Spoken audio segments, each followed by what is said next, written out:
We're about to get started. Welcome everyone to another edition of Gavin Richard Presents here on channel G-Boot 2786. Whoever you are, wherever you are, I hope you're blessed and doing safe right now. Oh, I love that beat and how it kicks in with the splash. We're gonna get started in a little bit.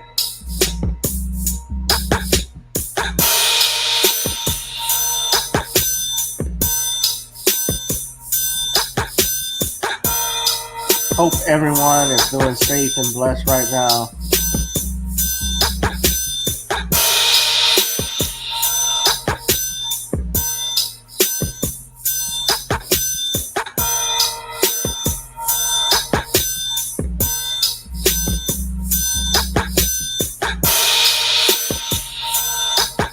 All right. We got one person in watching on Facebook. What's up? Why don't you leave a comment, like, and subscribe to the video. We'll get started in a little second.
All right. I love that beat. What's up, everyone? Welcome to another edition of Gavin Richard Presents. Those of my family that are out in Lake Charles, Louisiana, my friends that are in northern Louisiana, like Shreveport, I want y'all to check in with me. Let me know how safe you guys are doing right now, because they say that this was the strongest storm that actually struck Louisiana in over 164 years, if you want to believe the Weather Channel. Because it struck as a Category 4. Katrina was not even a Category 4 when it struck Louisiana and Mississippi. It was actually at most a Cat 3 to a Cat 2, which says something when it hit the Louisiana-Mississippi borderline. So, yeah, that's it at 5 a.m., almost 6 hours ago. So it's moving north. We haven't gotten too much rain. Well, nothing but rain and a little wind up here in New Orleans. We basically caught the tail end of the storm. So they're expecting it to be raining all day, windy all day. But, you know, as you can see, power is still back on. We haven't had major issues other than that. I had some friends who were calling and checking in. I see a lot of people check themselves in safe. And I got people that I see on Facebook that do that mark the safe stuff. Do you guys do that often? Just curious. Whenever an event like this happens, I do believe, I'm not going to say that I haven't done it because I have, but, you know, they do social engineering to a degree when they want people to, you know, check in on certain stuff and to, I guess, to monitor people. That definitely goes on. And I think Facebook is a part of that. But I'm not going to say that. And I'm not going to be a hypocrite and say I haven't done it. I do. But, you know, I saw people that checked in, marked themselves safe. So I hope you guys are safe. You're doing well. That's a good thing, I guess, to know that you are okay. And one of the highlights of this storm that blew through Calcasieu Parish was that it actually toppled, and someone showed me some pictures. It toppled one of the last remaining Confederate monuments outside that courthouse. Let me see if I can pull that picture up from you guys. Because this shout out to those in the chat. Shout out to all of you that are watching on Facebook. on YouTube. I know it's a spur of the moment. I just decided to come on, but this was actually shout out to Niles because he actually put this up. This was a picture that was taken back on. Hold on, I got to stop the screen right here. But this was a picture that was he sent to me. I guess someone sent it to him because he posted this on Facebook. You guys look at it right here if you want. Look at that.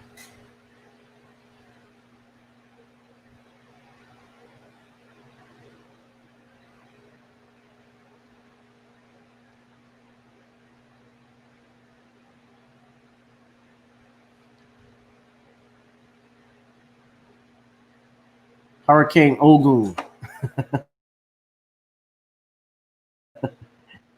So that's interesting. That was where the monument stood, and you can see the stat. It had a statue. I'm trying to see if I can get a before and after of it, but some people have been sharing it all online and so forth. So that was interesting to see this morning. One of the highlights of the damages that have been caused. But of course, you've had people. I've seen other pictures where they've had power lines that have been down and homes have been destroyed. They have roofs that have caved in. Obviously you pray for people with that. And, I'm hoping that everything gets better for them. I know it's going to take time to rebuild those things, but so far there has not been any loss of life reported. So that's actually a good thing. Okay. And you guys looking at that picture, that was, if you remember my commentary last Tuesday, I just noticed this Gary Chambers put this up. Jace Boyd is the guy who shot the gentleman, Danny Buckley, in the Trader Joe's parking lot over the weekend. He shot the guy that was begging for money. So I just saw this for myself. So he's been arrested on second-degree murder charges, and we'll see what happens from there. But, of course, it took a long time for them to, quite a little bit of time for them to actually arrest him quicker than if the roles were reversed. We know that if he were a black man that had done this, he would have been arrested instantly without question, and he would have been charged at that moment. Just like what you're seeing today, situation in Kenosha, Wisconsin. Now, what happened in Kenosha, Wisconsin, you guys will see very shortly. If you guys have heard, you saw this little 17-year-old white boy, and we're going to put his picture up because they do it to us all the time. When our kids are accused of doing something, when they're accused of a criminal act, they do not get treated as children where they don't blast their picture out. They don't get protected. This is the gunman right here. You're going to see here. So let me get to my next topic since we just finished talking about Hurricane Laura. That's him there. That's Kylerittenhouse. And it's been divulged that he is a 17-year-old. No, I do not want to allow notifications. I keep getting these things, these ad blocker. I have an ad blocker on this page, so I wanted you guys to read this story. So here it's by Travis Geddes. This is from Raw Story. Kylerittenhouse, 17, of Antioch, was charged with Wednesday with first-degree intentional homicide. Actually, 2 counts in a shooting late Tuesday, during a clash between protesters of police brutality and armed counter-protesters. The armed civilians, oh God. Hold on, I'm trying to get this.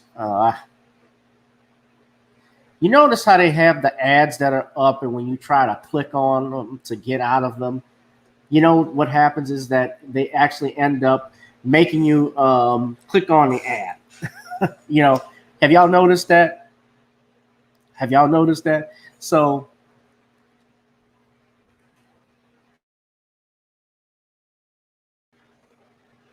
hold on a second. Excuse me 1 second.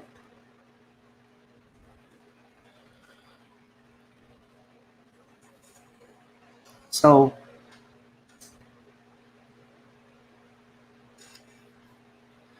says Kyle Rittenhouse, 17, of Antioch, Illinois. So he came from Illinois, 17-year-old, carrying an AR-15, which is illegal since he's 17 years old. He's not supposed to be having, that walking around with that weapon, yet alone, how the fuck did he get to Kenosha if he's from Illinois? So somebody brought him there, and they're reporting that his mother actually was the one that escorted him there. But Kyle Rittenhouse, he was charged with first-degree intentional homicide, 2 counts of it. The armed civilians had gathered to protect the gas station from looters and vandals, and video shows police offered Rittenhouse water shortly before the shooting. This is the video that was here. It's got 5.2 million views. Yeah, no laser pointers either. No laser pointers. They think that's guns too. That's what started most of it. Stay back by the gas station again.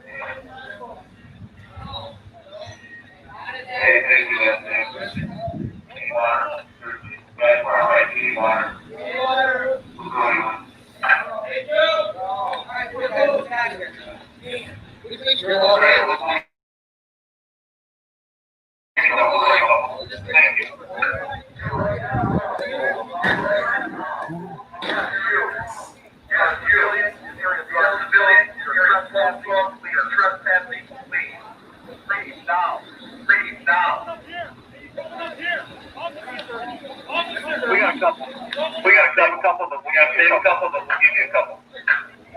We appreciate you guys. We really do. Now that's the cops appreciating armed white vigilantes out there in the streets. I'm sure they have a lot of bottles of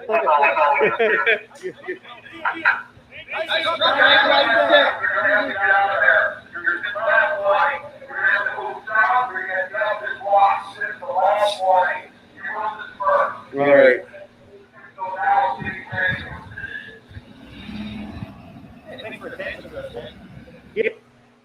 All right, so you guys saw that with your own eyes. That was video of police officers in a Bearcat throwing water bottles to these armed white vigilantes who were not deputized. Even the sheriff even said that these men were not deputized, and they were basically allowed to be on the street carrying weapons. Another video shows Rittenhouse opened fire with a rifle after he fell to the ground and then calmly walked toward police with his hands raised in surrender. Other people can be heard yelling that he had shot someone. However, no officers are seen getting out of the vehicles, which continue advancing toward protesters to apprehend Rittenhouse, who then fled the state and was considered a fugitive. He was arrested later Wednesday back in his hometown. He is reportedly being held in the Lake County Juvenile Detention Center near Vernon Hills, awaiting an extradition hearing. According to the Daily Beast, Rittenhouse's Facebook page includes numerous photos with Blue Lives Matter style pro-police slogans and imagery, as well as an Armalite rifle, similar to the one he appears to have been photographed carrying in Kenosha. So this was the news story from the CBS affiliate, Channel 2. We are following breaking news out of Kenosha. 2 people shot and killed overnight, and we just learned one was shot in the head, the other shot in the chest. All of this happening during the 3rd night of unrest after Jacob Blake was shot by police. And Mugo is live in Kenosha right now. Mugo, every time we've been looking at your shot, I mean, you can really just see everywhere evidence of just how violent things got over the last couple of days. Exactly, Yasmin. So that shooting was around 11:45 7:25 last night. Even though it's quiet right now, the remnants of that protest is still very clear to see. On one side, there are these fences that have now been put up to keep people away from the courthouse, because again, this is the center of the protest the last few days. On the other side, several trucks parked out here, again, keeping people away from this courthouse. You can see one of those trucks there is burned down. And on the ground, a lot of trash and debris. Again, this is because of that protest last night. We actually wanted to head to 63rd Street and Sheridan, the heart of Kenosha, because that is the scene of the shooting from yesterday. But on our way, we noticed a lot of concrete blocks and other trucks blocking off the area. So now you're looking at video of the protest. There's several videos on social media of the actual shooting, but we're not going to show you that video because it's very graphic. It appears to show a man on the ground with a long gun shooting at several people running toward him. Now, Kenosha police say 2 people were killed and another person was seriously injured, but that person is expected to survive. So right now, it's not clear there were other shooters involved or what led to shooting in the first place. But in that video, we heard several gunshots. We do know day 3 of protests and arrests in Kenosha brought out several groups. We had protesters as well as an armed group calling themselves armed citizens to protect our lives and property. They say they were there to protect the city from looting and burning, and they were going back and forth with those protesters. So what is not clear right now is if a protester from that armed group was involved in the shooting. That's not clear. Police say they're searching for the man in the video that was seen shooting those protesters. Again, 2 people were killed, 2 people, and 1 person is in the hospital right now in serious condition. But again, police say they expect that person rather, to be okay. Of course, if there's any additional information from police this morning concerning that shooting or whether or not we found the shooter involved, we'll be sure to pass it on to you. But even though it's quiet right now, the remnants of the protests for the last few days is very clear as we stand out here this morning. Okay. We're live in Kenosha, Wisconsin. We'll go deep way, CBS News. Okay, that came from CBS Chicago.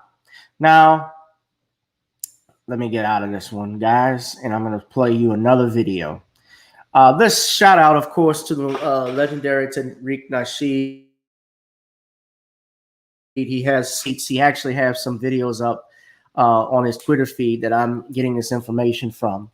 But I'm going to share another video with you because this is the police chief, Daniel Miskinis, getting on code with other white supremacists. Now, I want you to listen to this video and listen carefully to what he says. Then I'm going to play it for you so you guys can hear the audio. But basically, he got on code. And it's going to play an important role because even with the NBA players, what happened yesterday, and that's another topic that we're going to do today, the NBA players boycotted tonight's game as a result of the police brutality that has been going on in America, in particular the shootings of Jacob Blake and Trayford Pellerin. I added Trayford Pellerin in there, but Jacob Blake obviously was the main one that everybody caught everyone's attention due to the fact that he was shot 4 times. I said 4 times, 8 times actually in his back. Now, listen to this video clip very carefully. All was out after the curfew. I'm not going to make a great deal of it, but the point is the curfew is in place to protect. Had persons not been involved in violation of that, perhaps the situation that unfolded would not have happened. Okay, wait. Now we got to stop.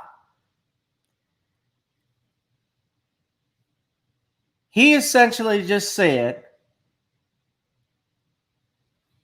that had these people not been out while the curfew was in place, none of this would have happened. Now I'm going to play the rest of the clip, but and of course, yes, this clip is edited. It's a 33-second clip. I get that. There may be more to what he said. But at any rate, when you take that excerpt and listen to that, he is essentially blaming those that were killed for their own death and not the person that was illegally carrying the firearm. So the last night, a 17-year-old individual from from Antioch, Illinois, use of firearms was involved in the use of firearms to resolve whatever conflict was in place. The result of it was two people are dead. He's not a cop, fool. Everybody involved was out after the curfew. Hold up. Did you not just see here? This is a clip. This isn't the clip, but the sheriff was asked here. This is a news anchor from Milwaukee. The sheriff, Beth, says he was asked to deputize armed citizens, and he said, "Oh, hell no. What happened last night was the perfect reason why I wouldn't." That was from yesterday. So how did these groups, we got to ask ourselves, if the sheriff did not deputize those white vigilantes that you saw getting water from the police, how is it then that they were allowed to be out there in the middle of protesters and not be arrested for the shooting? How is this white boy able to walk away? Well, I know the answer why he was able to walk away, but after someone, you saw the video. If you guys have not seen the video on CNN, the video is up here on the thread. This is him here. That's Kylerittenhouse. And I get, and let me just state as a record, yes, as an attorney, there's a presumption of innocence, but yes, he's entitled to due process, but it's on tape, man. Of course, they're going to argue self-defense, and I feared for my life. That argument is always going to be made. That's the only thing he could actually say. But when it's on tape, bro, shit. Y'all use your imagination.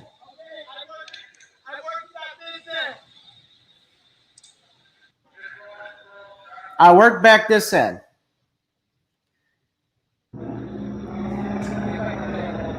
Do you have a good angle? Yeah, very cool. Yeah. And you guys local or no? Just as a general rule, if you're going to engage in mass shooting, or especially on protesters, if you're going to be out with a gun and you're not deputized and you're potentially going to do something illegal, it's probably best not to use a video camera. But anyway, I'm glad you did, because hell, we wouldn't have your ugly ass face on this platform anyway, so everybody could see what you were up to. So thank you. We'll do this. Oh, dude, I'm not afraid of no coronavirus. Back my shirt underneath, it says, I survived coronavirus. There you go. Yeah, it's very possible. What's that? Oh, bro. Believe it or not, I've been doing this for about 12 years, so 41. And, if you guys see me get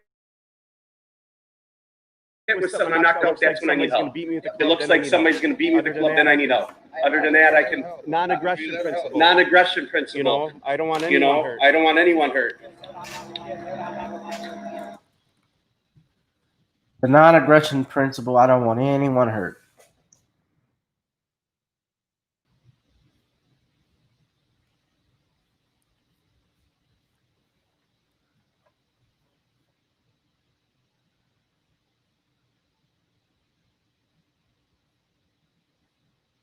Here's another video that was from Schmecklejuice, allegedly with, well, that looks like Kylerittenhouse there, but supposedly he says, "I just shot someone." Let me play the audio clip.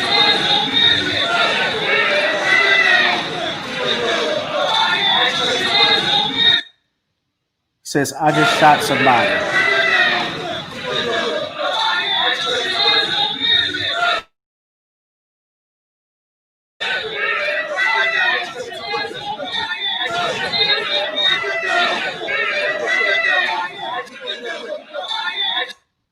Now, yeah, I mean, there's a bunch of videos, and in this video,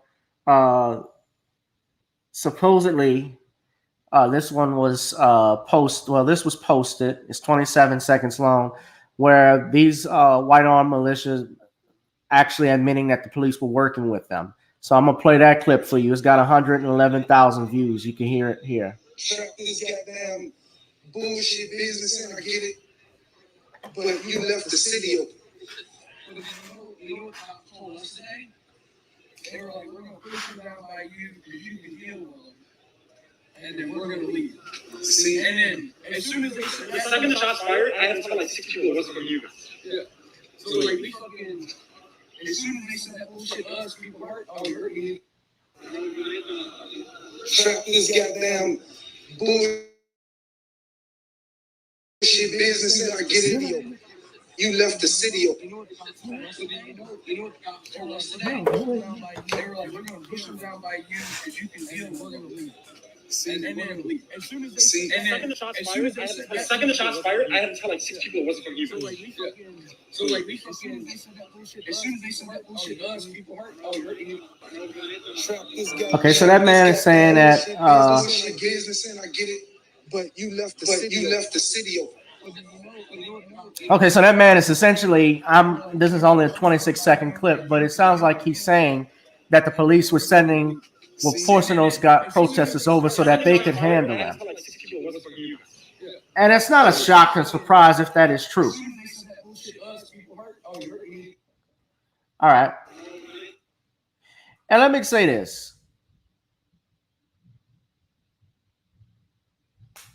You know, Tariq Nasheed put this up. White supremacists play both sides. This suspected white supremacist, Elijah Riot, acts like an objective reporter, but he's down with the white supremacist group, the Proud Boys, and Blaze TV, a site affiliated with the founder of the Proud Boys. He is making excuses for terrorists. I didn't see what this clip was. Let's see.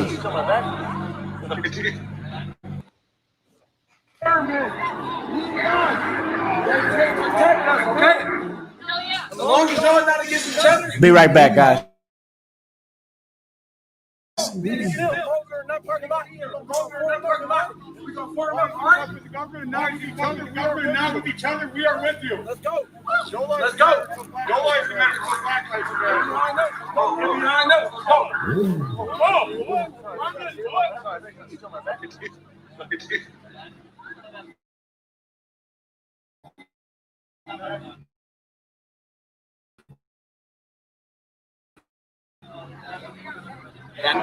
Protect us, okay?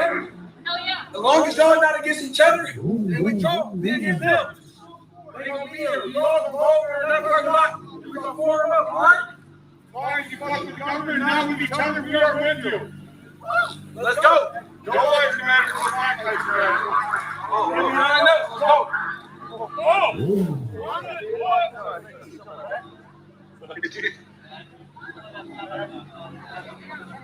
That's the dude I was talking about. All right, everyone, let's go!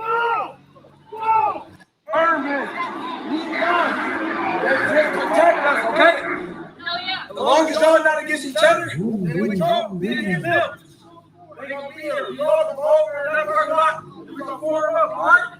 As long as you fuck with the government, not with each other, we are with you. Let's go. Your lives matter for black lives matter. Behind us, let's go.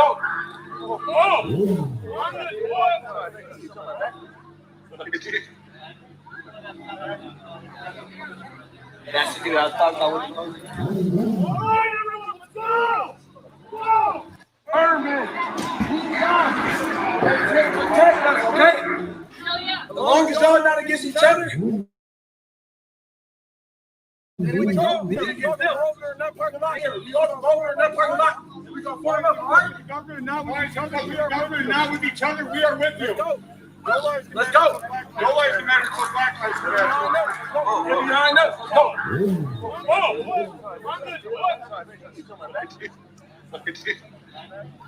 All right.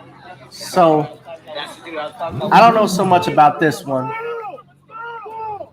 But yeah, people, you know, I'm posting that because I saw our friend here, Vulcan 205 2050 full, says, really? Wow, these are Trump's people. Well, you see, here's the thing. Exactly, those are Trump's people. Well, look, here's the thing. White supremacy is on both sides. This is not just Donald Trump's people. You know, all this stuff, you know, and I did when I talked to Sean James the other night, white supremacy and police brutality are things that you can't vote away. These are not things that are going to go away because Joe Biden is in there. Joe Biden has made it very clear that he is not for defunding the police department. So he's not going to change that. And Kamala Harris, whatever name it is, Kamala Harris, you know, she was America's top, you know, so professed top cop when she was out there in California as Attorney General. So I don't see how any of that is going to change who is in the White House. Of course, I saw what Mike Pence had to say. Part of it, CNN, of course, was playing on that, and they had, you know, Don Lemon and Chris Cuomo talking and so forth. And of course, it's clear when you watch any of these shows, like especially if you go on CNN, you know, they're all for the Democratic Party, which news media should not be biased. I don't like CNN as much as, and I don't like Fox News. I go to the different sides. Media is supposed to be unbiased. Media, I'm not supposed to know the first thing you're going to say 10 seconds in when you just say, good evening, everyone. My name is Don Lemon, or my name is Chris Cuomo, and I know already you're going to say something about Trump. We know what Donald Trump's position is. Question is, what are you going to do that's different? And so far, we have not heard what they will do that's different. But this Kylerittenhouse, this is a face. Let me put it up again one more time.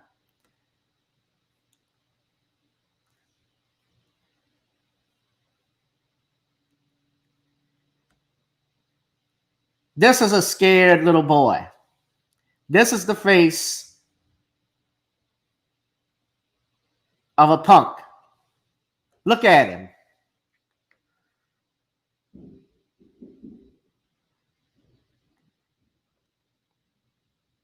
And from what I was hearing, doesn't he look scared? I'm not trying to defend him. You know, that's for his lawyers to do. And from what I'm hearing, you know, they're trying to justify it already, saying he felt threatened by the mob. I didn't see. I only saw, you know, what was at first, you know, that 30-second clip that's up here. I believe this is it here. We gotta be mindful of who our allies are too, because the people that are out there are mostly white. But you got to realize there are groups like Antifa and agent provocateurs who are trying to make it even worse for us by starting stuff. And you saw that in Minnesota after the George Floyd incident, where you saw that white boy who was in that motorcycle gear that was running out, knocking out windows at an AutoZone. So I'm trying to find a video. I don't know if this is it.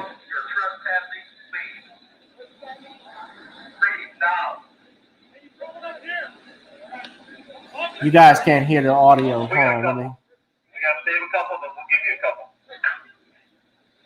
We appreciate you guys. We really do. I'm trying to find a video of the actual shooting that they had.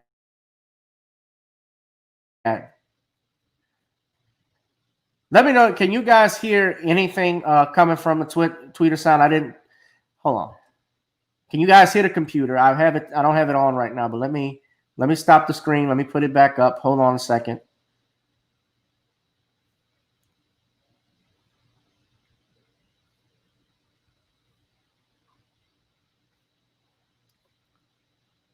I heard the first set of shots.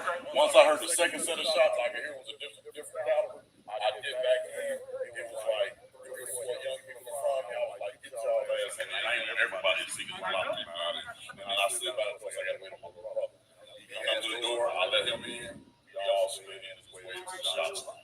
Slid back out. Were you saying it was white SUVs or trucks? They were just. Okay. It wasn't uniform. It wasn't uniform. It wasn't one. No, they weren't uniform. Okay. But it wasn't a car in the group. I tell you that. It was all pickup trucks, no limit on it, shit like that. They will see them all turning their corner. Get out of here. got a car lot right there, 75th. You will all see them turn at 75th. You will all see them turn at 75th. I don't know if you see them over there, but I don't know if you see the camera down that way. If you're riding down 75th, you can't miss them trucks. They caught my eye right away. I said, Ryan, they all together right there. Look at them. I said, look how they driving. And they turned like they was in militia just going. So they began opening fire on activists, according to this brother. This is a very interesting. I have an article here. I'm going to put it in the chat so everyone can see, and I'm going to share it to you. This is the same business owner. Let's play that video right fast. He reported that he was even stopped by police officers who said, show me that this is your store. So you guys got to see the video on this. And this is coming from us courtesy of ABC 7 News. Let's look at that video right fast. You are buying creamy, dreamy, delicious mac and cheese, white mac and cheese. You're also buying it to support your school with Annie's and Fox Talks for Education. Yeah, that looks tasty. Not really.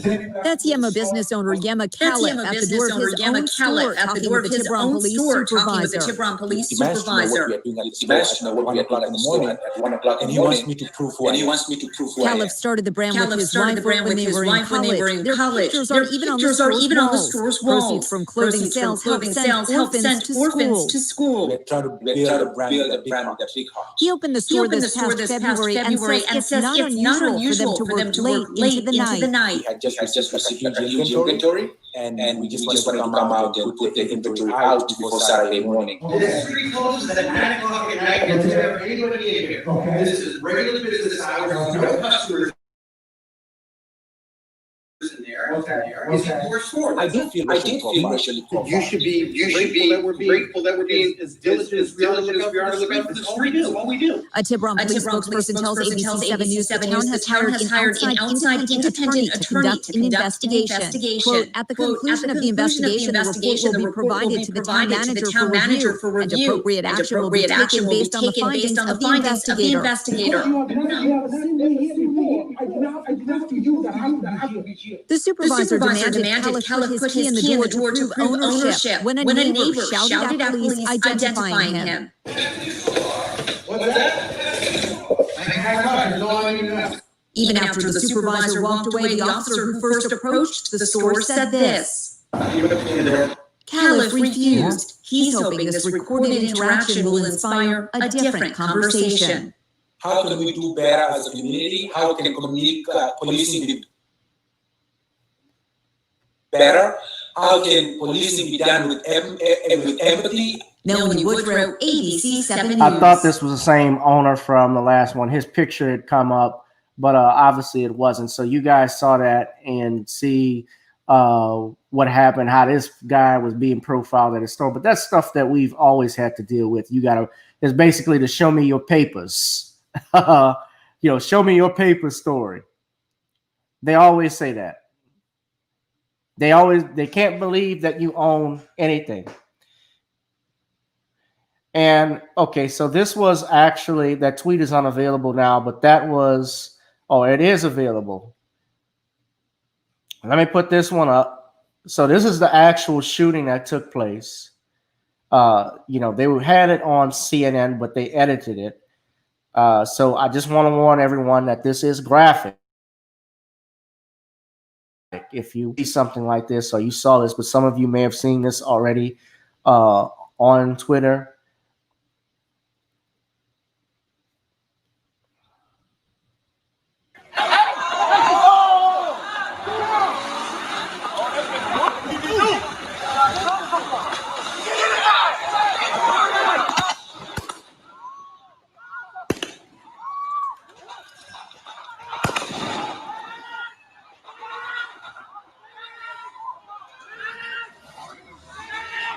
Now you hear somebody screaming, medic, medic.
All right, so y'all saw that, and of course, I think even before the video,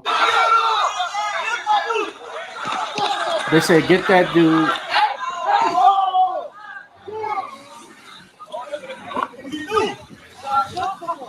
They said he shot someone, so he shot someone beforehand.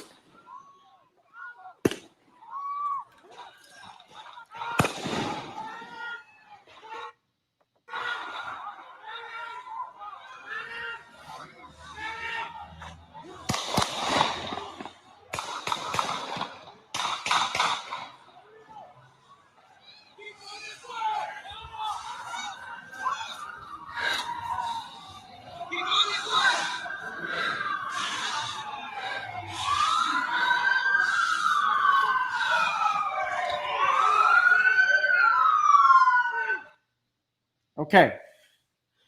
So I had a little trouble loading right there. There we go.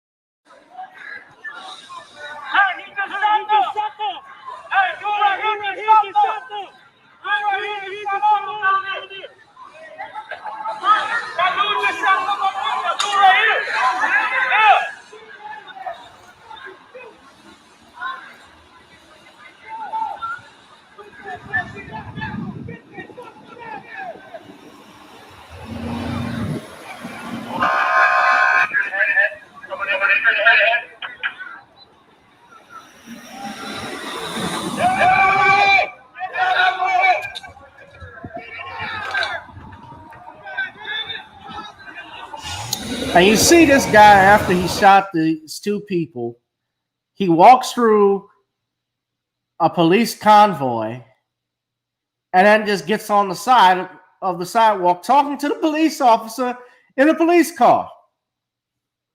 And nothing happened. Now, let me stop that and get into our next topic. Now, how this relates to the two additional topics I want to talk about, the NBA boycott and the Players Association boycotting the league, but also how this asshole, fucker Carlson, put his foot in his mouth. See, Tucker wants to get fired from his job, even though it's Fox News.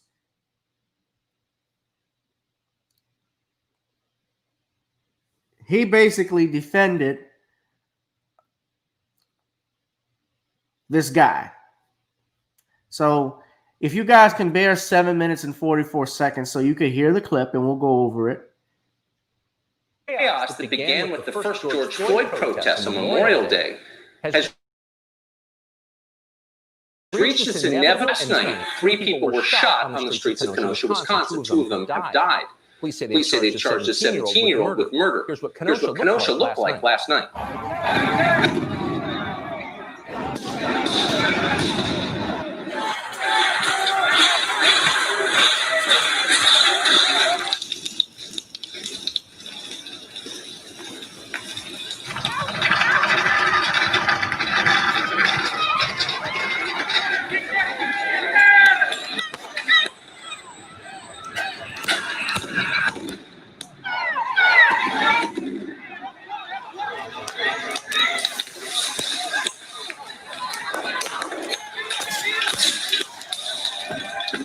Two people died. Many of the details remain hazy. Big media organizations have done their best to downplay and ignore the violence in Kenosha and around the country. But there were a few reporters on the scene last night. One of them, Richie McGinnis of the Daily Caller, was standing nearby when a man was shot in the head. McGinnis ripped off his T-shirt and used it to try and staunch the man's bleeding. Here's the scene.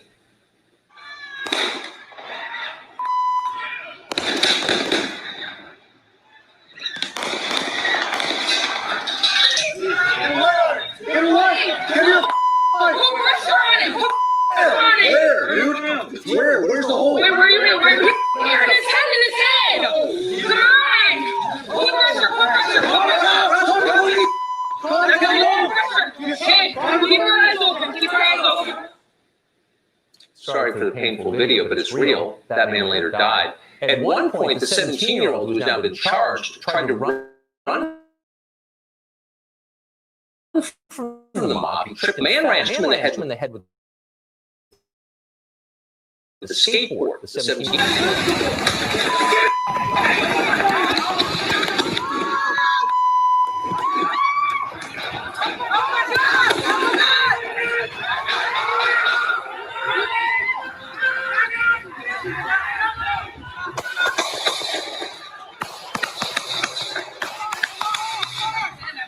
So what does that amount to? We're unsure. A court will decide whether what you just saw qualifies as self-defense. As of tonight, we really don't have more details. We do know why it all happened, though. Kenosha has devolved into anarchy because the authorities in charge of the city abandoned it.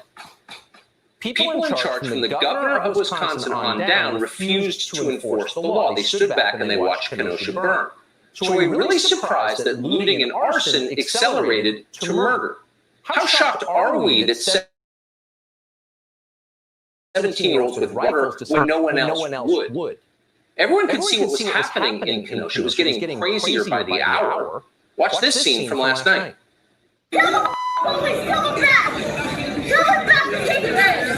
Now he's trying to use that as this is justification for what happened.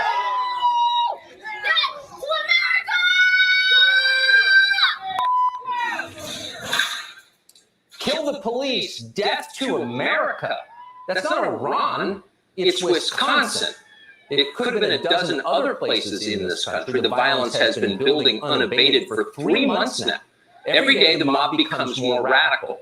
By some accounts, 30 Americans have died so far in these riots. Democrats have openly encouraged them. Republican leaders have been too fearful to stop them. Some have applauded it all.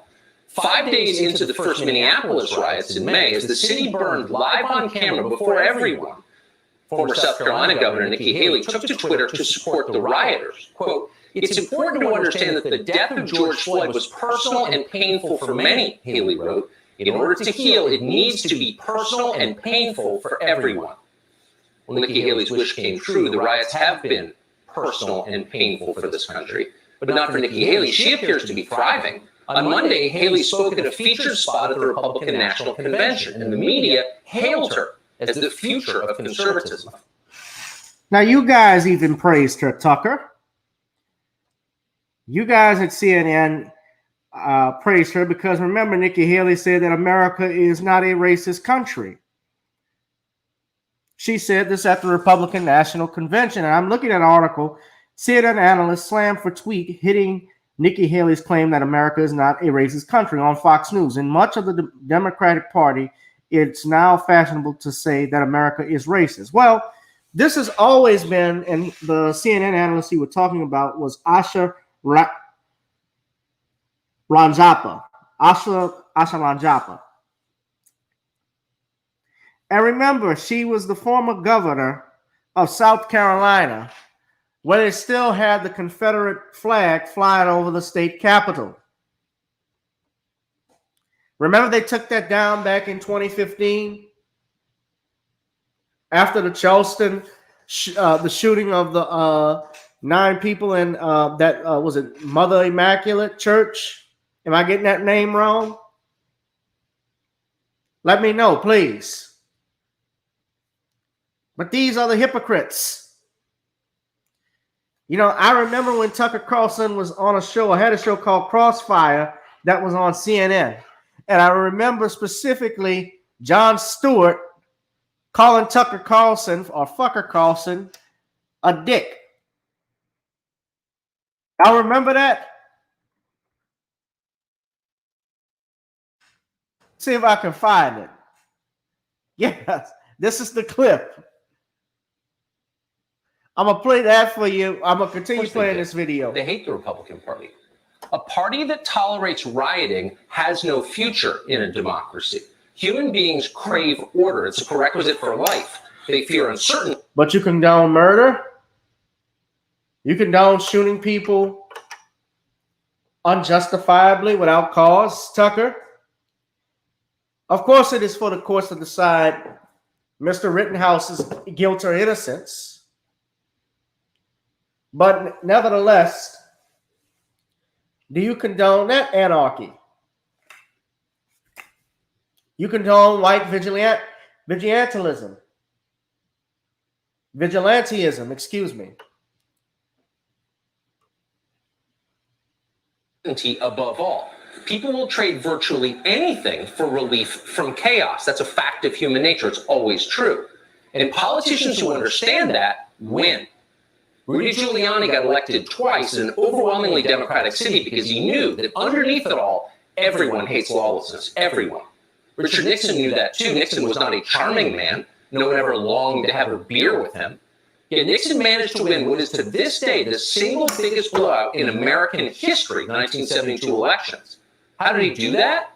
It was simple. Richard Nixon was for order. His opponent was for chaos. He also had to resign 2 years later after he that lesson the seems Watergate lost on break-in. this generation of leaders. Our cities are burning because the people in charge have allowed them to burn. You're quoting a you're quoting. Hold on, let me National stop. Guardsmen and military policemen to Kenosha, and that He's using Nixon as a role model.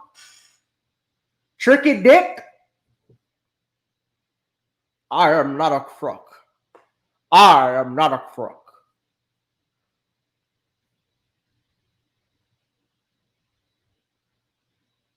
Let's not forget when Richard Nixon came in and he was the law and order president and the war on drugs. All of that basically meant attacking black people. That's what that was about. is a very good thing. But let's be honest, the Justice Department could have stopped all of this months ago. If federal prosecutors had treated the organizers of BLM and Antifa the way they Now, I do agree with this. Yes, the Justice Department could have stopped this a long time ago, but I'm not talking so much about Antifa and Black Lives Matter. I'm talking about the Justice Department during the era of our so-called first black president, Barack Obama, and our first black attorney general, Eric Holder, and then, of course, Loretta Lynch. They had an opportunity to make examples out of the men who killed Eric Garner, the man who choked Eric Garner out in New York using an illegal chokehold. They could have brought federal charges against them. Let's not forget Michael Brown and Alton Sterling. Let's also look at the fact that many attorney generals and district attorneys in those states, of course, they could have filed state charges. They actually could still file state charges if new evidence arose because there is no statute of limitations on a homicide. But they did not. they treated Roger Stone, our cities wouldn't look like Kosovo tonight. But they didn't do that. Instead, they enforced standards selectively in direct violation of our most sacred American principle, which is across the country, prosecutors responded to politically disfavored crimes with maximum aggression, and they ignored the rest. Just this Sunday, at a Catholic cathedral in Philadelphia, a woman was brutally assaulted in the aisle in the middle of a service. The attack was live streamed to the entire congregation at home in real time. There's no question what happened. It was on videotape. And yet the authorities in Philadelphia concluded it was not a big deal. So they're not pressing charges. Here's the crime they've decided to ignore.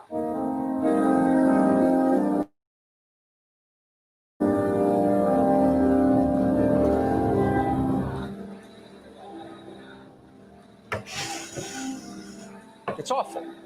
It's awful. Think bigger for a moment. But think bigger for a moment. What is the effect Okay, wait a on the minute. country on the I gotta look at that slap again. videotape? I don't know what is the connection with that to what happened in what is the connection with that in Wisconsin?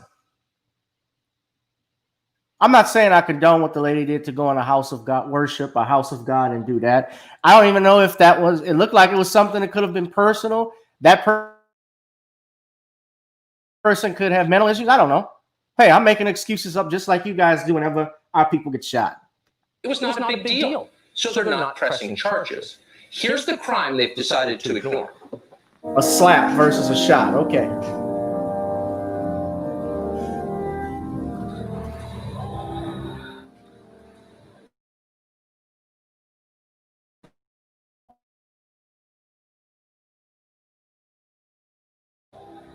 But think this, when authorities allow assaults like the one you just saw, open threats and harassment and violence to go unpunished, what does that cause? Well, it increases tribalism, for one thing. It makes us hate each other, and that's why they're doing it. Our leaders want us to believe that this is all a racial conflict. They're always telling us it is. But they're lying. It is not a racial conflict. At its deepest level, the chaos they have unleashed has very little to do with race. Most Americans are not bigots. Unlike CNN, they are not fixated on skin color. They don't really care, most of them. What you're watching is more sinister than that. What you're watching is an effort by the academic left, funded by big business, to crush the last remaining resistance to their control of the country. And that resistance is an independent American middle class. That's who they really hate. This is not a race war. This is a class war. Remember that. And Tucker thinks he's the one to educate America on this, or a small part of America that believes his bullshit. But I want to show this video because I need a laugh right now. This is Tucker Carlson versus Jon Stewart. Not that I'm a fan of Jon Stewart. The president's challenger was also in New York, also facing some difficult questions. How do you stay in shape? Do you feel something? Do you have a routine? Do you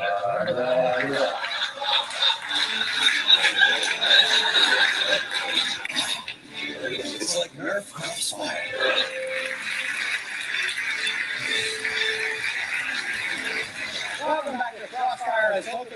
Now this is the show. This is the show that got. Hold on, let me pause this. This is the show that led to CNN canceling this episode of this show is what led them to cancel Tucker Carlson. So he's not really that successful in journalism, which is why he had to go over to Fox News. But I gotta laugh at this. You're gonna laugh. That's why every day we have two guests with their own unique perspective on the news. But today, Crossfire is very different. We have just one guest. He's either the funniest smart guy on TV or the smartest funny man. We'll find out which in a minute. He's certainly an Emmy Award winner, the host of Comedy Central's Daily Show, and the co-author of the new mega bestseller, America the Book, A Citizen's Guide to Inaction, at your bookstores everywhere. Ladies and gentlemen, welcome to the Crossfire, Jon Stewart. Thank you. Thank you very much. It's very kind of you to say. You know what? Can I say something very quickly? Why do we have to fight? The two of you, can't we just say something nice about John Kerry right now? I like John. I care about John Kerry. And something about President Bush. He'll be unemployed soon. Anyway, I knew Bush in Texas a little bit. And the truth is, he's actually a great guy. He's not a great president. He's actually a very good person. I don't think you should have to hate somebody, but it makes it easier. Why do you argue? The two of you, I hate to see it. I hate to see it. we enjoy it. Let me ask you a question. Wait, let me ask you a question first. All right, is John Kerry really the best? I mean, I think John Kerry is the best. Like, I thought Lincoln was good. Is he the best the Democrats can do? Is he the best the Democrats? Yeah, this year. I'd always thought in a democracy, and again, I don't know, I've only lived in this country, that there's a process, what they call them primaries, and they don't always go with the best, but they go with whoever wins. So is he the best? According to the process. Right, but of the 9 guys on the committee, did he was the most impressive? The most impressive? Yeah. I thought Al Sharpton was very impressive. I enjoyed his way of speaking. I think oftentimes the person that knows they can't win is allowed to speak the most freely, and because otherwise shows with titles such as Crossfire, or Hardball, or I'm going to kick your ass, or we'll jump on it. In many ways, it's funny, and I made a special effort to come on the show today because I have, and also occasionally my friends, and also occasionally favors in television shows, mentioned this show as being bad. And I felt that wasn't fair, and I should come here and tell you that I don't. It's not so much that it's bad as it's hurting America.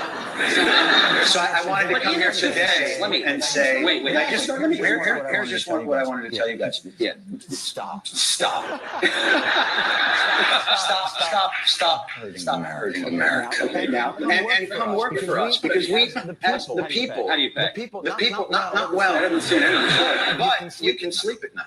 See, the thing is, we need your help. Right now, you're helping the politicians and the corporations, and we're left out there to mow our lawn. We're too rough on them. They make mistakes. No, you're not too rough on them. You are part of their strategies. You are partisan. What do you call it? Hacks. Wait, John. Let me tell you something valuable that I think we do that I'd like to see. Something valuable? Yeah, no. I would like to hear it. And I'll tell you, when politicians come on, it's nice to get them to try and answer the question. In order to do that, we try and ask them pointed questions. I want to contrast our questions with some questions you asked John Kerry. If you want to compare your show to a comedy show, you're more than welcome. Here's the point. If that's your goal, it's not. I would name first. Here's the problem. That's a very good show. Kerry won't come on this show. He won't come on your show. Let me suggest why he wants to. Well, we have civilized discourse. Well, here's an example of civilized discourse. Here are three of the questions you asked. You have a chance to interview the Democratic nominee. You asked some questions such as, quote, how are you holding up? Is it hard not to take the attacks personally? Have you ever flip-flopped, et cetera, et cetera? Yeah. Didn't you feel like you got the chance to interview the guy? Why not ask him real questions instead of just suck up to him? Yeah, how are you holding up is a real suck up, and I actually was giving him hot stone massage. It's interesting to hear you talk about. It's interesting to hear you talk about my responsibility to the. I didn't realize that, and maybe this explains quite a bit. The opportunity is that the news organizations look to Comedy Central for their cues on integrity. So, what I would suggest is when you talk about you're holding politicians' feet to the fire, I think that's disingenuous. I think how are you holding up? No. I don't. But my role isn't. I don't think. Ask him a real question, don't you think? Instead of saying, I don't think I have. By the way, I also asked him, were you in Cambodia? But I didn't really care. Because. All right, so this. Hold on a second. I had to laugh at this. So I'm trying to. It's a 14-minute clip. Confronting me is that I don't ask hard-hitting enough news questions. We're in bad shape, fellas. We're here to love you, not confront you. No. But what I'm saying is this. I'm not. I'm here to confront you because we need help from the media, and they're hurting us. And it's the idea is if the indictment is, and I have seen you say this, that Crossfire is everything, as I said in the intro, to left, right, black, white. Yes. Well, it's because, see, we're a debate show. It's like saying, no. That'd be great. I would love to see a debate show. 24-hour day where we have each side on as best we can. No. That would be great. Have them fight it out. To do a debate would be great. But that's like saying pro wrestling is a show about athletic competition. I think you're a good comedian. I think your lectures are boring. Let me ask you a question on the news. Now, this is theater. I mean, it's obvious. How old are you? 35. And you wear a bow tie. Yeah, I do. So this is. I know. You're right. Let me just think. Come on. And listen, I'm not suggesting that you're not a smart guy, because those are not easy to talk. But the thing is that you're doing theater when you should be doing debate, which would be great. No, it's not honest. What you do is not honest. What you do is partisan hackery. And I'll tell you why I carry on your show and you sniff his throne, and you're accusing us of partisan hackery? Absolutely. You're got to be kidding me. You're on CNN. The show that leads into me is puppets making crank phone calls. What is wrong with you? Well, I'm just saying, there's no reason for you, when you have this marvelous opportunity not to be the guy's fuckboy, to go ahead and be his fuckboy. Yes, no, I was absolutely his fuckboy. I was so far. You would not believe what he ate 2 weeks ago. The interesting thing that I have is you have a responsibility to the public discourse, and you fail miserably. I think you need to go on. The thing that I want to say is when you have people on for just knee-jerk reactionary talk. Well, I thought you were going to be funny. Come on, be funny. No, I'm not going to be your monkey. Go ahead. I watch your show every day, and it kills me. I can tell you what. it's so painful to watch. Because we need what you do. This is such a great opportunity you have here to actually get politicians off their marketing and strategy. It's someone who watches your show and cannot take it anymore. What's it like to have dinner with you? It must be excruciating. You like lecture people like this, and you come over to their house and lecture them, and they're not doing the right thing. They're missing their opportunities, evading their responsibilities. If I think they are, I wouldn't want to eat with you, man. That's horrible. I know, and you won't. But the thing I want to get you promised naked pictures of this. Yeah, we did. Let's get to those. Why can't we talk, please? I beg of you guys. I think you watch too much Crossfire. We're gonna take a quick. No. Hold on. Please. We've got commercials. Please. Next, Please stop. In the rapid fire. Please Hopefully he'll be here. We hope, we think. And then, if U.S. soldiers refuse an order in Iraq, we'll put the latest of this investigation right after the break.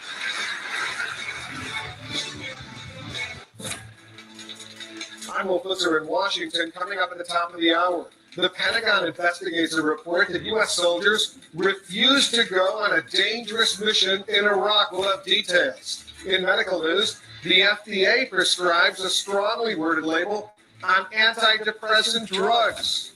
And why some experts think the flu vaccine shortage is a grim warning about U.S. vulnerability to bioterrorism. All those stories, much more, only minutes away on Wolf Blitzer Reports. Okay, yeah, who watches it? Wolf Blitzer. And then that is best served All right. by sort of the theater of it all, which because it's been helpful. But if Kerry gets elected, is it good? I mean, you said you're voting for him. You obviously support him. Will it be harder for you to mock his administration if he becomes president? Now, why would it be harder? The only way it would be harder is if his administration is less absurd than this one. So in that case, if it's less absurd, then yeah, I think it'd be harder. But it'd be hard to top this group. Quite frankly, in terms of absurdity and their world. Matching up to the one that, it was interesting. President Bush was saying, John Kerry's rhetoric doesn't match his record, but I've heard President Bush describe his record. His record doesn't match his record. So, I don't worry about it in that respect. Let me ask you guys again a question, because we talked a little bit about, you're actually doing honest debate and all that. But after the debates, where do you guys head to right afterwards? Right after that. Spin Alley. Spin Alley. No, Spin Alley. No, Spin Alley. At these debates? Yeah, you go to Spin Alley, the place called Spin Alley. Now, don't you think that for people watching at home, that's kind of a drag, that you're literally walking to a place called Deception Lane? Like it's Spin Alley. It's don't you see that's the issue I'm trying to talk to you guys? I actually believe I have a lot of friends who work for President Bush. Went to college. Neither of us has ever. I went to Larry King. They actually believe what they're saying. They want to persuade you. That's what they're trying by spinning. But I don't doubt for a minute these people who work for President Bush, who I disagree with and everything, they believe that stuff, John. This is not here's what I think deception. I think they believe. Just like I believe in my guy. I think they believe President Bush would do a better job. And I believe that Kerry guys believe President Kerry would do a better job. But what I believe is they're not making honest arguments. So what they're doing is, in their mind, the ends justify the means. I hate that at all. I do think you're more fun. Okay, Stewart goes, we're not interested in fans. You're as big a dick on your show as you are on any show. Now you're getting into it. Okay, we'll be right back. All right, yeah. So that was the actual episode. Okay, y'all heard it. That was the episode that actually got John Tucker Carlson fired from CNN. So, guy, that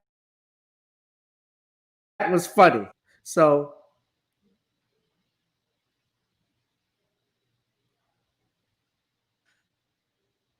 that was funny. So, yeah. So, you guys are checking out the channel. Also, I need you guys to subscribe to the YouTube channel, GBoo2786 and Gavin Richard at the ticker at the bottom. Donate to the Cash App too, please, as we get further. So, our last topic for the day that I wanted to talk about, of course, is concerning the NBA team's boycotts. Now, I talked about this yesterday with our friend Sean James, who was on the channel, and there was a lot that was going on. Obviously, a lot of people were upset about stuff that was happening. I mean, they canceled. I never thought that was going to happen, actually. Normally, when these police shootings happen, you've seen the guys, they may wear, you know, I can't breathe shirt, and that's all they'll say, oh, my condolences for the family. But they to practice or play today, and I applauded them. But I withheld my I think it's I withheld doing, you know, any videos on it for now because I was wondering, was it going to be too good to be true? And let me just play this first, because they're actually saying now that they're going to be restarting the playoffs again, and I'm going to get to that. But I want you guys to see Kenny Smith shout out to him more that Charles Barkley, who virtually makes 0 sense, and sometimes you wish he just shut the hell up. But I want to play this. I think the biggest thing now is to kind of, as a black man, as a former player, I think it's best for me to support the players and just not be here tonight. And figure out what happens after that. I just don't support it. And I respect that.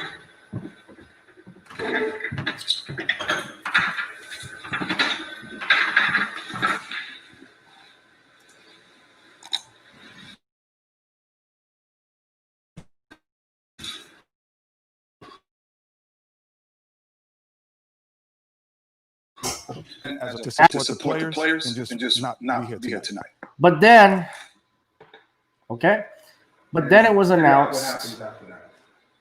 I just don't know. And I respect that.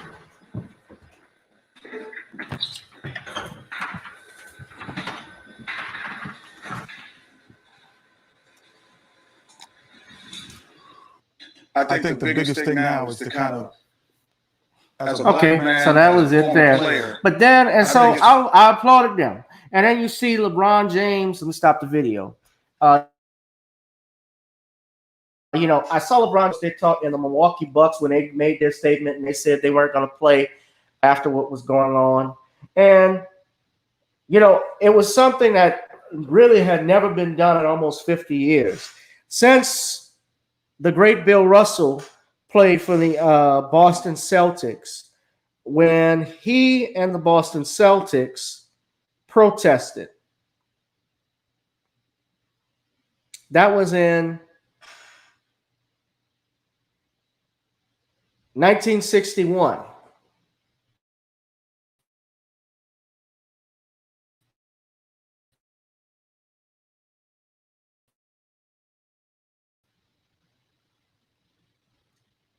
That was in 1961. Now,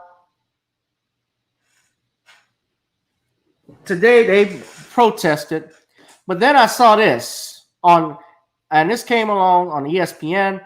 Now this is courtesy of CBSSports.com. You guys look at this video. Look at this headline.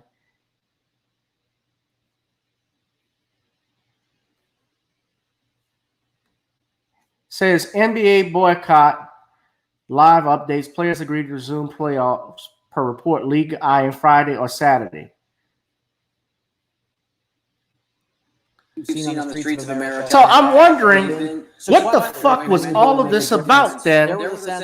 If you're trying to make change, that people were emotionally exhausted. And then LeBron was talking about. Well, I saw him tweet said, "No, we're not postponing. We're boycotting." Well, fuck, y'all going back to play. You obviously postponed it. Smaller groups might lead to a breakthrough, and I think that's exactly what's happened this morning. I'll never forget when the players want specifically from the ownership groups of each team, because we heard LeBron say that, look, we just want to see more from our owners. Yeah. I mean, this is a huge difference did what they did, say, as several sources pointed out, in a really hard thing to do. And I think with all the disagreements about what was the right thing over the last 24 hours, there is almost universal agreement in the NBA community, among the players in that bubble, that returning to games, putting Black Lives Matter on the floor, wearing on the back of jerseys a number of expressions, hasn't made a difference. Several sources said to me, if it had made a difference, then that shooting in Kenosha, Wisconsin might not have happened. If it had made a difference from the view of the folks who want their voice to be heard in the NBA, there would have been a different response from a number of Americans. If it had made a difference, they argued to me by a text that the young man accused of shooting 2 people during protest, shooting 3 people and killing 2, wouldn't have done that. So what they want from the owners is to come up with the political power, the financial power, the power of their platforms to really try and press the issue and go from saying this is not acceptable, this kind of behavior, to some kind of action, whether it's you bring that to bear on politicians, on attorneys generals in places like Wisconsin or other places. But the players are going to want what they view as more than lip service, as more than moral support. They want some action, and that's going to be easier to say, I think, than to deliver. Again, if you're just joining us, the players held another meeting this morning at 11 a.m. Eastern Time. They have decided to resume the playoffs, though today's games have been postponed. Bill, I want you to react to a report from the Athletic and Stadium that games are expected to resume on Friday, and let us know logistically what you think that might look like now with 2 So what was the games, point? I got to say this, though. Let me stop the video. What was the point of the protest just for a day?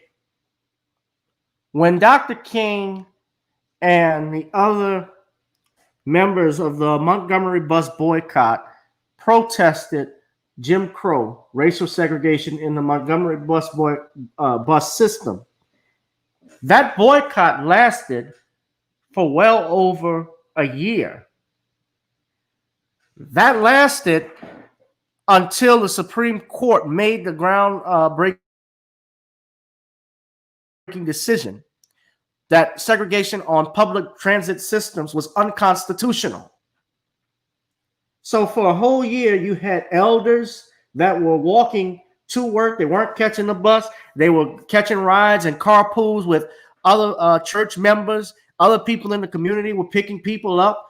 People walked to work literally for miles just to send a message to Montgomery and Alabama about racial apartheid.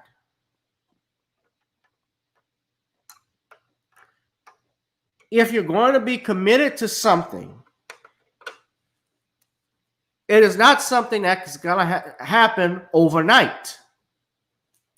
This is a perfect opportunity, and why I'm upset about it is that, or more disappointed, is that this was a perfect opportunity to put these people on notice. These black NBA players, I give them credit, at least put the NBA on notice that we can stop this at any time we'd like. But I wish they would have done it further, because this is an opportunity to create their own NBA league. Ice Cube's got the big 3. Ice Cube has the big 3. There are other leagues, of course, that you could create with your power, with your platform. Why can't they do that? Now, I know that some of the athletes don't have control of their monies and so forth. If you're somebody like LeBron James or Chris Paul, they live comfortably. They have monies from endorsements. They have, multi-million-dollar contracts. I mean, damn, LeBron owns a damn soccer team over in Europe. So he's all right. Now, somebody that's sitting on a bench that plays, they're not going to be able to, this is all they do. They don't have the funds and means to obviously sit out and boycott. So I can understand that from a certain point of view. And also, I get the fact that they may be that they're under contract. So when you sit out, and believe it or not, Charles Barkley and I agreed on this about the end goal. They can't afford to miss work or anything like that. Some people don't have that fortune. But sometimes you got to stand up and sacrifice everything that you have in order to make a point. So what I thought was going to be something that was going to last for maybe a weeks or months on end. I had a feeling, you know, if it was going to be successful and it lasted that long, I would have been like, great. But after one day, they hang it up.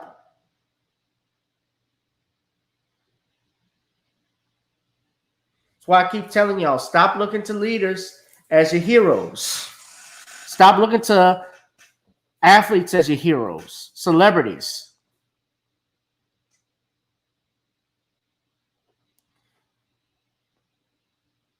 Shit, the MLB canceled their baseball games yesterday. The Brewers canceled their game.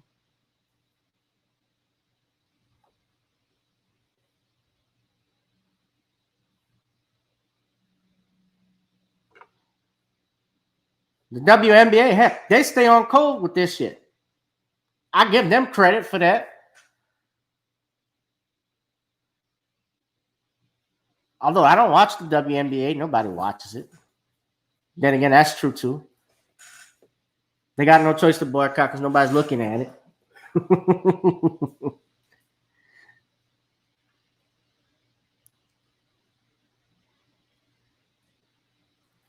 But you guys, let me know what you think. Leave a comment in the description. What you think about the protest and so forth. I see Vulcan has been on here for a while. We still got one person that was viewing. I didn't think I was going to be over an hour. I went over a little bit over my time. I thought I was be about an hour or so. But you guys subscribe to the channel, donate to the Cash App at the bottom. But we got to stay on code, family. If we want to push it, we want to go somewhere, we got to keep pushing it. You can't take your foot off the gas when it's there. Don't take your foot off the gas before you cross the finish line. That's it for me, guys. It's been another edition of Gavin Richard Presents here on my channel, GBoo2786, as well as Facebook, my self-entitled page, my self-entitled YouTube page, Gavin Richard. I would ask you guys, please be generous if you could to donate to the channel. I'll holla and I'll be back. Peace and blessings. I'll holla.